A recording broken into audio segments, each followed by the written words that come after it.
Affairs MCQs की series में आपका स्वागत है। आइए देखते हैं आज का पहला प्रश्न।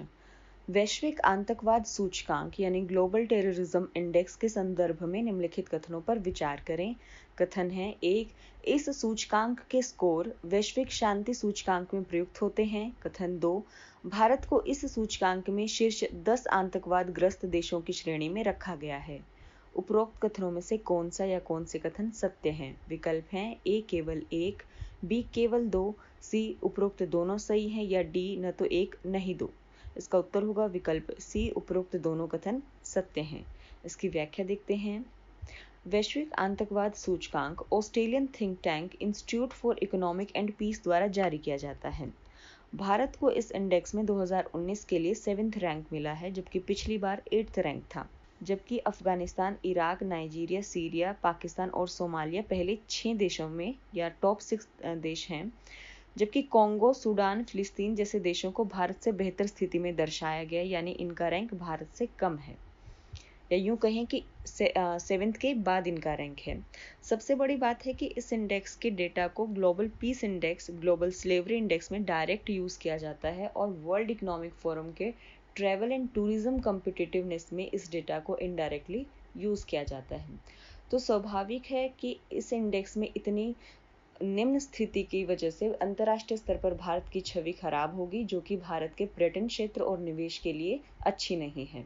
इसलिए भारत के थिंक टैंक नीति आयोग ने इस संदर्भ में ऑस्ट्रेलियन थिंक टैंक से जवाब मांगा है।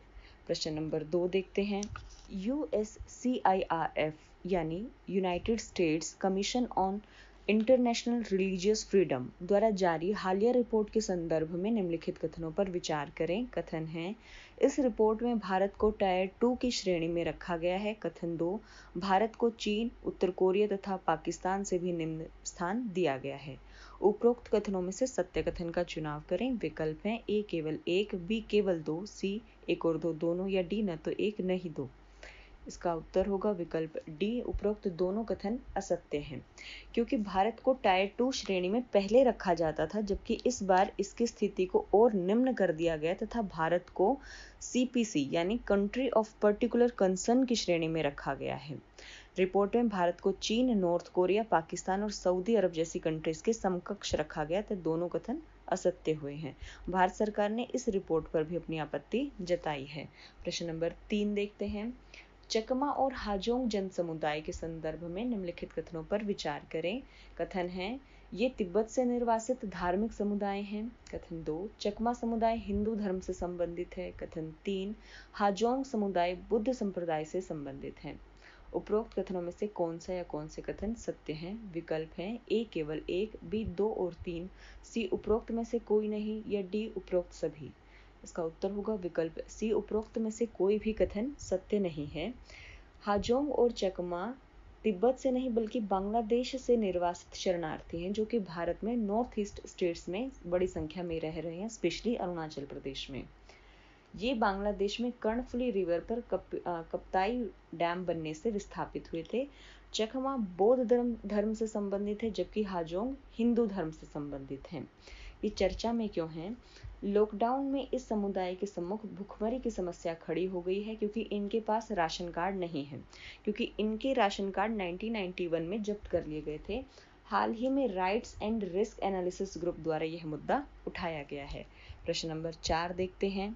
पीटर्सबर्ग जलवायु वार्ता 11th के संदर्भ में निम्नलिखित कथनों पर विचार करें। कथन है, पहली बार इस वार्ता को डिजिटल रूप से आयोजित किया गया है। कथन 2, यह भारत द्वारा आयोजित किया गया है। उपरोक्त कथनों में से सत्य कथन का चुनाव करना है। विकल्प हैं कि ए केवल 1, बी केवल 2, सी 1 और 2 दोनों या डी न तो 1 न ही 2। इसका उत्तर होगा विकल्प ए, केवल कथन 1 सत्य है जबकि कथन 2 असत्य है। इसकी व्याख्या देखते हैं। कोविड-19 के कारण इस डायलॉग को वर्चुअली ऑर्गेनाइज किया गया है। इसकी अध्यक्षता जर्मनी ने की है, लेकिन यूके भी इसका सह अध्यक्ष रहा, अतः कथन 1 सत्य हुआ और कथन 2 असत्य हुआ।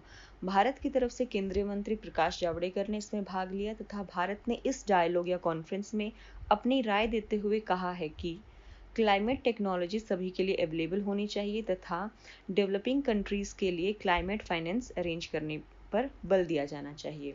प्रश्न नंबर 5 देखते हैं। अंतर्राष्ट्रीय नृत्य दिवस यानी इंटरनेशनल डांस डे के संदर्भ में निम्नलिखित कथनों पर विचार करें। कथन है 1, यह प्रतिवर्ष 29 अप्रैल को मनाया जाता है। कथन 2, सर्वप्रथम इसे भारतीय संस्था इंदिरा गांधी राष्ट्रीय कला केंद्र द्वारा मनाया गया था। उपरोक्त कथनों में से कौन सा या कौन से कथन सत्य हैं? विकल्प हैं ए केवल 1, बी केवल 2, सी 1 और 2 दोनों या डी न तो 1 न ही 2। इसका उत्तर होगा विकल्प ए, केवल कथन 1 सत्य है जबकि कथन 2 असत्य है। यह प्रतिवर्ष 29 अप्रैल को मनाया जाता है और इसे जीन जॉर्ज नोवेरे की बर्थ एनिवर्सरी के रूप में मनाया जाता है, जिन्हें मॉडर्न बैले डांस का क्रिएटर माना जाता है। यह इंटरनेशनल थिएटर इंस्टीट्यूट, जो कि यूनेस्को की पार्टनर संस्था है, के द्वारा सेलिब्रेट किया जाता है। उल्लेखनीय है कि भारत का छऊ डांस और कालबेलिया डांस यूनेस्को की इंटेंजिबल कल्चरल हेरिटेज में शामिल है।